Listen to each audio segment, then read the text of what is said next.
If ABCD is a parallelogram, AE is perpendicular to DC and CF is perpendicular to AD.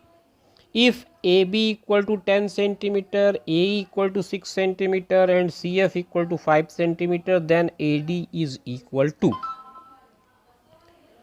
ABCD एक समांतर चतुर्भुज है, AE perpendicular है DC पे, CF perpendicular है AD पे, AB 10, AE 6, CF 5 हो तो AD की वैल्यू निकालनी है। देखिए मैं इसके लिए पहले फिगर बनाना ज़रूरी समझूंगा, फिगर बना करके क्वेश्चन में हम आगे बढ़ते हैं। ये कुछ इस तरह से मैंने फिगर बनाया, पैरेललोग्राम है ABCD। अब AE यहाँ से मैंने परपेंडिकुलर डाल दिया और फिर ये कहता है CF इस परपेंडिकुलर टू AD, यहाँ से एक परपेंडिकुलर डाला।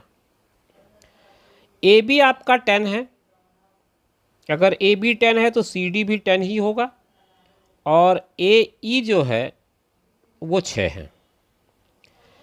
इस BC में आपका वैल्यू AD के टर्म में दिया हुआ है, क्या देख लेते हैं। CF इस 5, तो ये F है आपका और CF 5 है। आपको AD पूछ रहा है वो।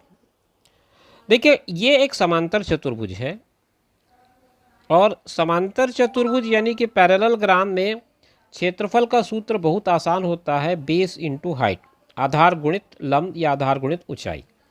इसको अगर मैं दो अलग अलग ढंग से देखता हूँ चित्र को, एक बार मैं लेता हूँ आधार DC को और ऊंचाई लेता हूँ AE को, दूसरी बार इसी को क्षेत्रफल निकालते समय AD को मैं आधार ले लेता हूँ और ऊंचाई ले लेता हूँ CF को।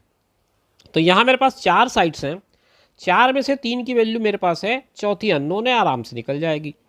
तो DC की वैल्यू आपको 10 दिया है, AE की वैल्यू आपको 6 दिया है, AD की वैल्यू मुझे निकालनी है, CF 5 दिया है।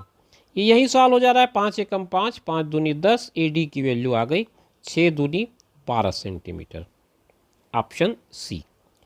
तो ये बड़ा आसान सा अप्रोच है। इसके लिए आप चाहें तो अलग अलग एरिया निकाल लें, फिर दूसरे ढंग से पहले ढंग से दोनों को कंपेयर कर लें, ये भी एक तरीका हो सकता है।